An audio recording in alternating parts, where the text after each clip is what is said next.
Movies بن جاتی، فلمیں بنی ہوئی، ایسے ایسے روبوٹ تیار کیے گئے لاکھوں روپے خرچ کر کے۔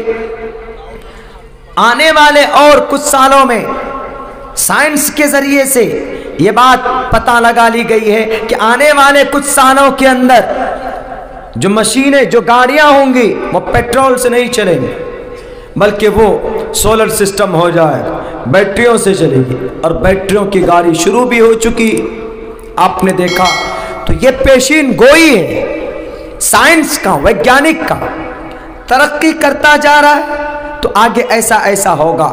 تو ایسے ہی یہود و نصارہ کی کتابوں میں تھی یہ بات کہ ایک نبی آئیں گے، ایک پیغمبر آئیں گے، ان کا گھرانہ جیسے سنسکرت میں کہا شمبل گرام گوکھیہ سبراہ منہ سگہاتمن بھون وشنو یششا کل کی پرادر بھوشیتی، کل کی پرادر بھوشیتی، بھوشیہ میں کل کی آئیں گے، کل کی کل یگ میں بھوشیہ میں آئیں گے۔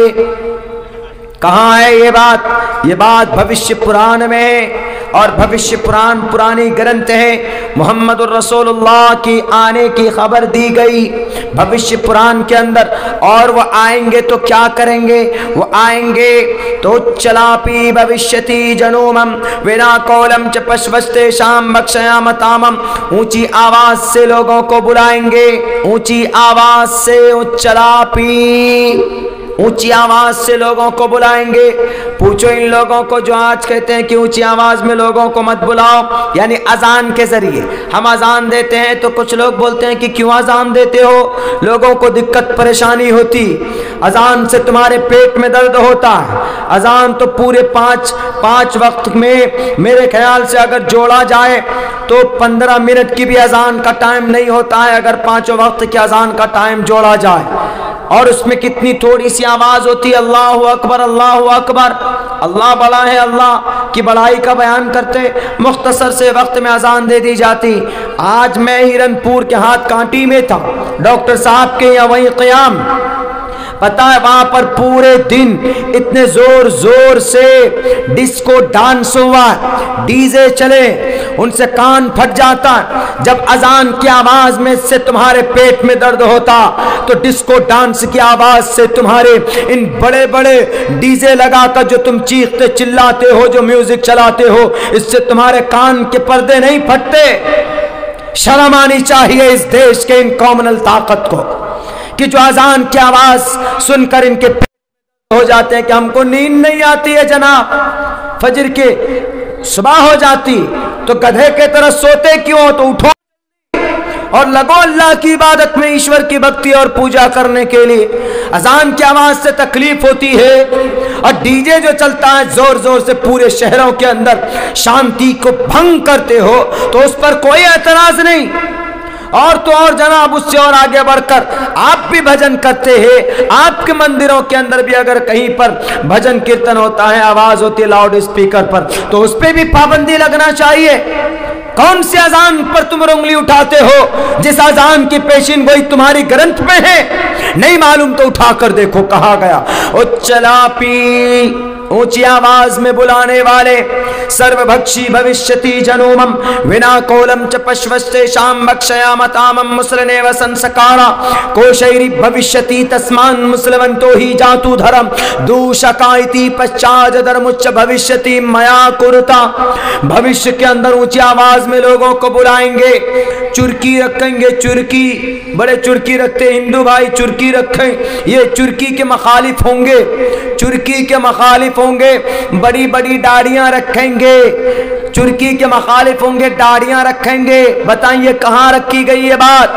انہی کی کتاب میں جس نے کہا ہے کہ محمد کے ایک ہاتھ میں قرآن تھا، دوسرے ہاتھ میں تلوار تھی، انہی کی کتاب میں امن، ان کا بھوجن جو ہوگا وہ ماس کھائیں گے، ان کا بھوجن ماس کا ہوگا، وہ شاکاہاری بھی ہوں گے، ماساہاری بھی ہوں گے، ویج بھی کھائیں گے، نان ویج بھی کھائیں گے، وہ ساگ سبزی بھی کھائیں گے، مچھی فش بھی کھائیں گے، مٹن بھی کھائیں گے، انڈا بھی کھائیں گے۔ کہاں کہی گئی یہ بات؟ کسی حدیث میں نہیں ہے، کسی سیرت کی کتاب میں نہیں ہے، بلکہ یہ بات کہی گئی بھوشیہ پران میں۔ اور سب سے بڑا پیغام اچلا پی بھوشیتی، بھوشیہ میں اونچی آواز میں بلائے۔ اب کیا کہیں گے؟ کیا آپ اس کتاب کو جلائیں گے؟ بھوشیہ پران کو نہیں جلا سکتے۔ اگر آپ نے جلانے کی بات کی تو آپ کے سماج کے لوگ کہیں گے کہ پران ایشوریہ گرنتھ ہے، ارے ناستک بن جاؤ گے، جہنم میں چلے جاؤ گے، نرک میں چلے جاؤ گے۔ میرے بھائیوں، یہاں تک تھی یہ بات کہ آپ علیہ السلام نے شروع کیا میسج، لا الہ الا اللہ، یا ایھا الناس قولوا لا الہ الا اللہ تفلحوا، کہ اے لوگو اللہ کو مان لو، ایک اللہ کو مان لو، کامیاب ہو جاؤ گے، 307 بتوں کو مت مانو۔ یہ پیغام آپ نے دینا شروع کیا۔ اس کے بعد دشمن ہوئے، اتنی دشمنی کی کہ آپ کے اوپر کوڑے ڈالے جاتے تھے، آپ کو ہراسمنٹ کیا جاتا تھا، آپ کو بلیک میل کیا جاتا تھا۔ دنیا کے لوگوں، اس سوال کو کریٹ کرنے والوں، یہ سوال پیدا کرنے والوں، اگر محمد الرسول اللہ کے ایک ہاتھ میں تلوار ہوتی اور دوسرے ہاتھ میں قرآن کا پیغام ہوتا، ذرا امانت داری کے ساتھ بتانا اور دل پہ ہاتھ رکھ کر بتانا کہ آپ علیہ السلام کیا ظلم کو برداشت کرتے، آپ علیہ السلام کیا تکلیف کو برداشت کرتے۔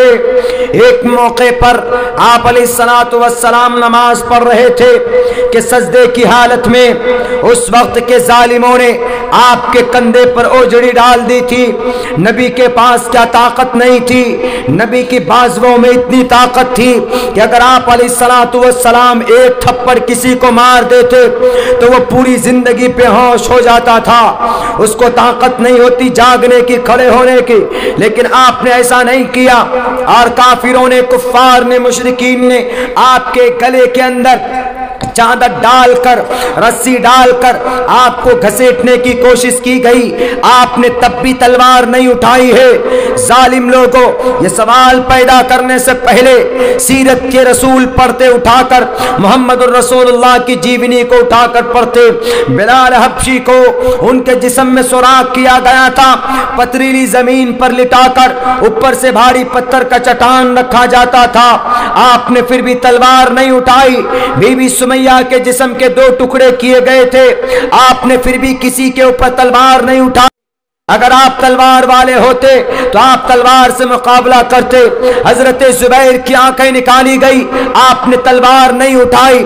حضرت بشیر ابن جندل کو گھسیٹا گیا، آپ نے تلوار نہیں اٹھائی۔ حضرت خباب کو انگاروں پر لٹا کر ان کی کمر کو بھون دیا جاتا ہے، آپ نے تلوار نہیں اٹھائی۔ حضرت آسیہ، حضرت بی بی سمیہ کے جسم کو 2 حصوں میں بانٹ دیا جاتا ہے، ان کے جسم کو بیچ سے پھاڑ کر رکھ دیا جاتا ہے، آپ نے اس کے باوجود بھی آپ نے تلوار نہیں اٹھائی۔ 13 سال تک مکہ میں مظالم برداشت، ظلم کیے گئے۔ شیب ابی طالب کے وہ گھاٹی آج بھی موجود ہے۔ تاریخ کی کتاب پڑھو گے تو پتہ چلے گا، اپنے خداؤں کی کتاب پڑھو گے تو کیسے پتہ چلے گا، اپنے نیتاؤں کی دادا چمچا گیری کرو گے تو کیسے پتہ چلے گا، اپنے شرابیوں کی، اپنے شراب پیر کو چوسو گے، ان کی چاپلوسی کرو گے، ان کی چمچا گیری کرو گے اور ان کی غلام رہو گے تو تمہیں حقیقت کا پتہ نہیں چل سکتا۔ اگر حقیقت جاننا ہے سیرت کو پڑھو، اگر حقیقت کو سمجھنا ہے اتہاس کو پڑھو تو تمہیں پتہ چل جائے گا کہ محمد کے ایک ہاتھ میں قرآن اور دوسرے ہاتھ میں تلوار نہیں تھی، بلکہ محمد کے ایک ہاتھ میں قرآن، دوسرے ہاتھ میں احادیث رسول۔ آپ علیہ السلام امن اور شانتی کا پیغام لے کر آئے تھے۔ اگر محمد ظالم ہوتے تو آپ طائف گئے تھے، طائف والوں کو کیا کہا تھا؟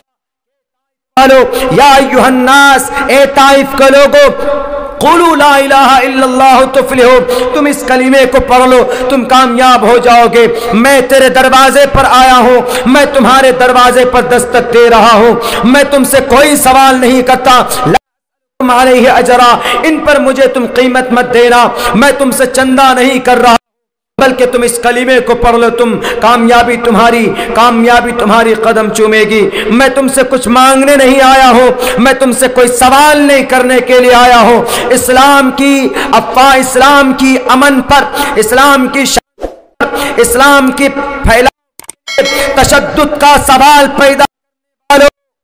طائف کے میدان کو اٹھا کر دیکھ لو، جاؤ طائف کے ان پہاڑوں سے پوچھو کہ محمد نے یہاں ظلم کیا تھا، وہ طائف کا پہاڑ کہے گا۔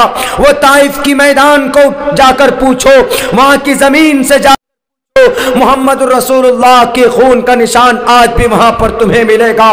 وہ طائف کے میدان تمہیں کہیں گے محمد نے کسی پر ظلم نہیں کیا ہے، تلوار نہیں اٹھائی، جبرائیل آئے، کافروں نے پتھراؤ کیا، آپ علیہ السلام کے سر سے پیر تک زخمی ہوئے، آپ خون بہنے لگا، اس کے باوجود بھی آپ جبرائیل آتے ہیں تو جبرائیل نے آ کر کے کہا کہ محمد اشارہ تو کرو، ان طائف والوں کو پیس کر رکھ دیں گے۔ اٹھا تو کہتے کہ جبرائیل تو ان کو پیس کر رکھ دیا جائے، لیکن کیا کہا محمد نے؟ محمد الرسول اللہ نے کہا جبرائیل ایک بات یاد رکھنا، اللہ نے قرآن میں کیا کہا کے لیے؟ انا رب العالمین، میں اس کائنات کا وشنو ہوں، میں اس کائنات کا پالنہار ہوں، میں اس کائنات کا کریٹر آف دا ورلڈ ہوں، میں میڈر آف دا ورلڈ ہوں۔ لیکن اے محمد، میں نے قرآن میں آپ کو کہا we have sent you not but as a mercy for all creatures۔ اے محمد، آپ مسلمانوں کے لیے آخری نبی رحمت بنا کر نہیں بھیجے جا رہے ہو۔ اللہ نے کہتے ہیں کہ جبرائیل، اللہ نے مجھے قرآن میں کہا کہ اے محمد، میں تم کو پوری دنیا کے لیے رحمت بنا کر بھیج رہا ہوں، میں کسی پر ظلم نہیں کر سکتا۔ ہاتھ میں تلوار بسا گاجر مولی کی طرح کاٹ دیے جائے، اسلام کی امن اور شانتی پر اعتراض پیدا کرنے والے کہ محمد نے ایک ہاتھ میں قرآن لیا اور دوسرے ہاتھ میں آپ نے تلوار لی، تب جا کر اسلام کا پرچار کیا۔ دنیا کے اندر سب سے بڑا کوئی ہے تو وہ یہی جھوٹ ہے۔ کیوں؟ آپ علیہ السلام کو اتنی تکلیف دی گئی، اتنی تکلیف دی گئی۔ ایک گھاٹی میں کافروں نے، مشرکین نے کہا کہ محمد تم نہیں باز آؤ گے تو تمہیں اس گھاٹی کے اندر رہنا پڑے گا۔